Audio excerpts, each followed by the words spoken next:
পিটানো হতো বিভিন্ন সময় এবং উনি আমাকে একবার বলল যে আমাকে যখন টর্চার করছে তখন আমার মাকে ফোন দিয়েছে। আমার মাকে ফোন দিয়ে শুনিয়েছে যে দেখো তোমার ছেলেকে কিভাবে টর্চার করছে, কিছু বলে নাই, জাস্ট ফোনটা অন রেখেছে ওনার মা যাতে শুনে যে টর্চার করছে তাকে। তো উনিও আমার মতো অসুস্থ, তারপরে ওনাকে টর্চার করছে। তো উনি স্ট্রং থাকার চেষ্টা করেছে, বাট অনেক সময় উনি মানে ভেঙে পড়েছিল। একবার আমি যখন ঘুমিয়েছিলাম তখন সে দেখলাম যে কাঁদতেছে, বাংলাদেশ বাংলাদেশ বলে কান্নাকাটি শুরু করে দিয়েছে। তা আমরাও মজা করতাম, এটা নিয়ে হচ্ছে মজা করার চেষ্টা করতাম যে উনি বলতো যে আমার মা যে 2টা সেকেন্ডের জন্য আমার হাতটা তুলাই দিল, এই জন্য যে আমাকে কি পরিমাণ টর্চার করলো। আমি বললাম হ্যাঁ, এই 2টা সেকেন্ডের জন্য আপনি তো সেই রকম টর্চার হলেন। তো এবং সবচেয়ে মানে স্ট্র্যাটেজি হচ্ছে ওনার মাকে নাকি শুনিয়েছে, শুনিয়ে এখন ওনার মার কথা চিন্তা করেন, তার ছেলে গুম এবং তার ছেলেকে ফোন দিয়ে শোনাচ্ছে যে তার ছেলে কীভাবে টর্চার করা হচ্ছে, ঝুলিয়ে চোখ চোখ বেঁধে ঝুলিয়ে টর্চার পিটানো হচ্ছে। তাও আবার তার যদি ফল্ট থাকতো, তার বাবা মন্ত্রী, এটা কি তার ফল্ট? তার সাবেক বিএনপি মেম্বার, এটা কি তার ফল্ট?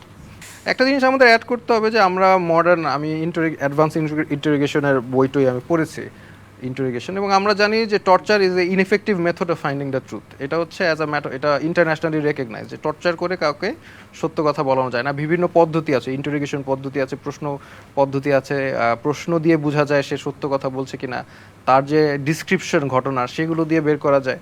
তো এইগুলো ইন্টারোগেশন টেকনিক আছে। বাট টর্চার করে মানুষকে যদি কিছু স্বীকারোক্তি করান সেটা যে সত্য, এটা কমপ্লিটলি রং। সো তারা আসলে এটা সত্য বের করার মোটিভেশন আমার মনে হয় তাদের ছিল না। আপনাদের মধ্যে যে 100 জন ছিল তাদের মধ্যে কি কোনো আন্ডার এইজ ছিল বা কিশোর বয়সী ছিল কিনা?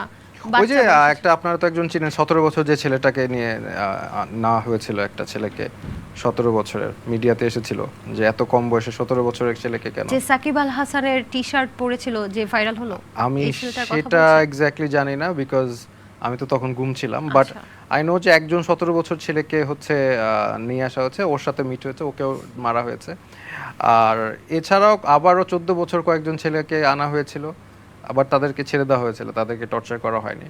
সাবেক সরকার কিছু কথা বলেছিল যে রাজাকার রাজাকার বলে আখ্যা দেয়া বা এই বিষয়গুলো, এই শব্দগুলোর কারণে কি তাদের এই ছাত্র আন্দোলনটা গণ অভ্যুত্থানের রূপ নিয়েছে? আপনার কি মনে হয়? না না, এগুলো তো তারও আগের ঘটনা, আমি তখন বিয়ে ছিলাম না। প্রত্যেকটা কাজই তারা ভুল করছিল, কেন কেন জানি, তাদের হয়তো বা ইন্টেলেকচুয়াল যে ব্যাকআপটা ছিল ওটা হয়তো বা নেই।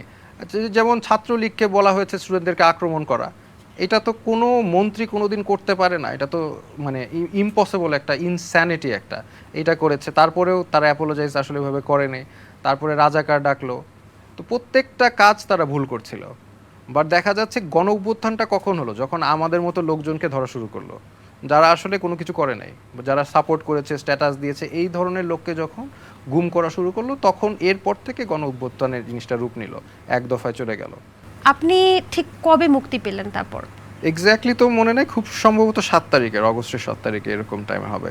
আপনি কি চিন্তা করেছিলেন যে ওই অবস্থা থেকে বেঁচে ফিরবেন?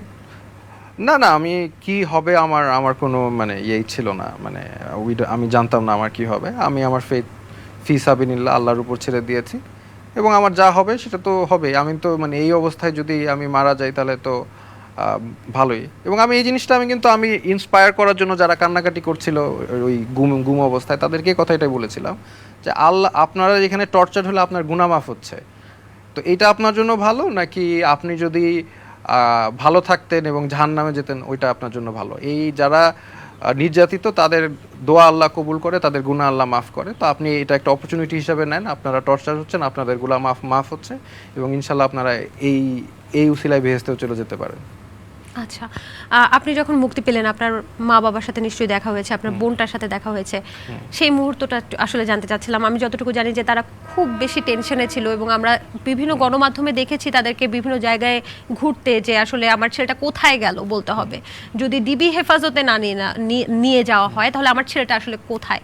তো এই যে তাদের এই শঙ্কা, এই যে তাদের এই আশঙ্কা, এত চিন্তা, এর মধ্যে যখন ছেলেকে ফেরত পেল তখন তাদের আসলে অনুভূতিটা কি ছিল, তাদের কি বলা ছিল?